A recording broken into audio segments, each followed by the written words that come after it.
Hi, swtor-station fans. We're here with James Owen. He's giving us an interview, and we've got some questions from the community for you. So, could answer them. So, you know that certain playable species are only limited to certain classes. So, how will it work out for the story? If, for example, all Twi'leks will be smugglers, so how does it work with all this story? It's not authentic. Well, Twi'leks won't necessarily be restricted to just smugglers. Other classes might be able to choose the Twi'lek as well. We just haven't announced it yet. Plus, there's some systems that we haven't announced that may allow some of the races to go to some of the other classes that they're not initially allowed. So it isn't. I guess what I'm saying is, don't worry. Twi'leks won't just be smugglers, and there'll be other classes that can use Twi'leks as well. Okay, that's great. I'm looking forward to the announcement. So, what kind of features do you plan for guilds? Like, will there be guild ranks or something like this, or even guild chips? I mean, people are really interested in this. Actually, I've been asked about guild chips a couple times now. So for the initial release of the game, we won't have guild chips, but it is a very popular feature amongst the designers on the project. In fact, way back in 2006, when we were doing the initial designs of the game, it was something that got brought up. Yeah, not initially in the game, but just so you know, every time we talk about guilds, multiple designers bring it up as something we want to do. It's just, we want to do it right. Any feature that we do in the game, we want to do correctly, and guild chips would be, well, we already have a lot of features we have to complete to a high level of quality. Okay, cool. All right. So, we already saw some flashpoints and like this. So, in groups, you can make different decisions, like kill the captain or spare the captain or something like this. But flashpoints are probably repeatable, right? So you can do them again. What kind of decision will count? My first one or the last one? Or currently, the plan is to have it be the last decision you make. So when you decide to redo a flashpoint, essentially you're erasing the previous experience and doing it again. Okay, that's good. So people are also very interested in companions. So how many companions will each class have? I don't know, you probably can't say a number, but will there be more than 3 or something like this?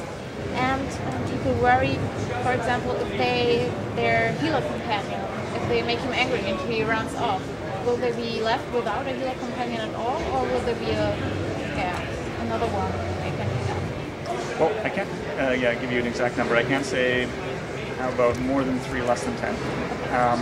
As to your companion character running away from you, that's always going to be the player's choice. So it won't be, for fans of Baldur's Gate, sometimes your companion would just leave and you wouldn't have any choice about it. But we know that in a massive multiplayer game, we can't really do that to a player. So you'll always have the option to, at the last, the companion character will tell you that you're really pushing your luck, and you're going to leave forever, and you can then make sure that doesn't happen. So, and we always make it a big event as well. It's not every single one of your companion characters is going to be able to leave you, and it'll only happen when there's big, huge story moments. So you can piss off any one of your companion characters. A lot of them will just be really pissed off at you, but they'll stick with you. But there's a few companion characters where it makes sense from the story perspective that they actually leave. Okay, all right. I don't have to worry. Okay, that's great. So many people on the forums also discuss animations and graphics and everything of this. So. What's the current state of the game as we see it now? Is there still a lot to improve, or is it very close to release and those things? What's the current state? Well, we're still working on character models. That's something that we're always tweaking, and you're going to be seeing probably some changes in a little while on that. There's, by a little while, it's probably several months in the terminology of our project. In terms of animations, we still have a lot of bugs with our animation system and like little polish issues that we have to deal with. So you're going to notice that when you're playing the game, sometimes you'll see jittering, or you'll see characters not animating into their position properly. Things like that. Those are all polish and bug issues that we have to solve. We're also making some of the animations smoother, and we have a whole animation department right now that's essentially for the many, many months is going to be polishing and making animations of the game look better. Okay, so you're saying many, many months, or is the release date spring 2011 still valid, or? Yes. Okay. And so that, from now until then, we're just going to be polishing the look of characters and combat and animation and everything else. It's one of the combat and animations is one of the most complex aspects of the game, because unlike in a single-player game, you have to make sure that everything's working not only within the context of a player playing by himself, but a player playing a whole party and a player playing against other people in PvP scenarios. So it makes everything a lot more difficult. Okay. For the animators and programmers and everyone involved. Sure. Yeah. Okay, so will there also be, talking about combat, will there also be different lightsaber styles, like we know them from all the Star Wars sagas? So will there be different styles? Well, you do have different forms. Some of the powers that you're able to get are actually different lightsaber forms, which are taken from some of the Star Wars fiction that people might be familiar with. Not all of them. That it really depends on what path you're going to take from an advanced. Like I'm sure you've heard a little bit about our advanced class systems. So some advanced classes within the Jedi and Sith will get different lightsaber forms. Some won't get those lightsaber forms. So, do you have some kind of customization system for armor? Like there are other MMOs out there who probably where you can have one for design and one for stats. So will there be different types of armor, or can you just have one and you also look like this?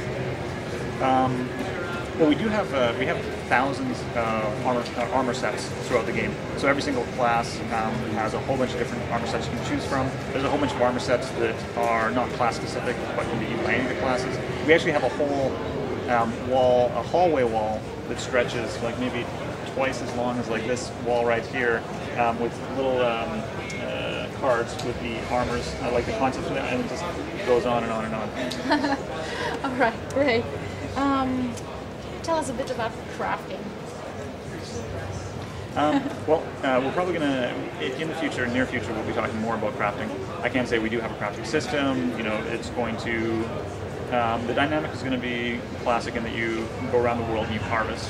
But what we've been trying to do is make sure that it fits the Star Wars fiction, and that means that we've made some modifications, some changes to the crafting system to make it feel more heroic, because you don't see Darth Vader running around, buildings, crafting, or Luke Skywalker on Solo, but it is an important part of an MMO experience, so it will exist there, and we will talk about it more in the future.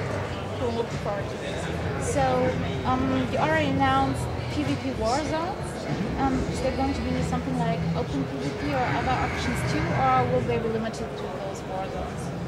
Well, that's not something we're talking about right now. I can say that we are working, a lot of the guys who are working on the war zones are from Warhammer, the Warhammer team, because the Warhammer team now is part of Mythic, which is part of BioWare.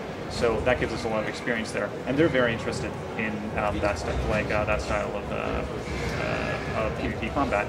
However, there's a limited number of things we can do before release. So even if we don't do that upon release, it will definitely be something we're looking into, in the future. And MMOs are always evolving and expanding. So yeah, I guess I can say if it's not in the final game, it's definitely something we're going to look for in the future. Okay, so just one last question, very personal question, because I love this kind of playstyle. Will there be achievements and some like titles like Dark? So I know the first place are looking forward to this. Well, I can't talk about achievements, whether we're going to have them or not, though it would be, considering the state of the games industry right now, kind of foolish not to have an achievement system of some sort. And giving players the title of Darth is something that we've talked about since 2006 as something that people would think is really cool. And plus, it's a pretty cheap feature to implement. It's only a name like a title. So I can't say anything specifically right now, but I'll just say that we have discussed it in design. Okay, great.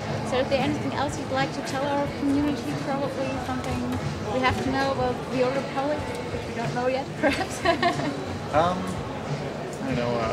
Actually, one thing BioWare very much respects and thinks highly of the European audience. We really we know that Europe is very important to the success of our games, so we always spend a lot of time making sure that the European versions are just as good as the North American version. And that means that's why we invested.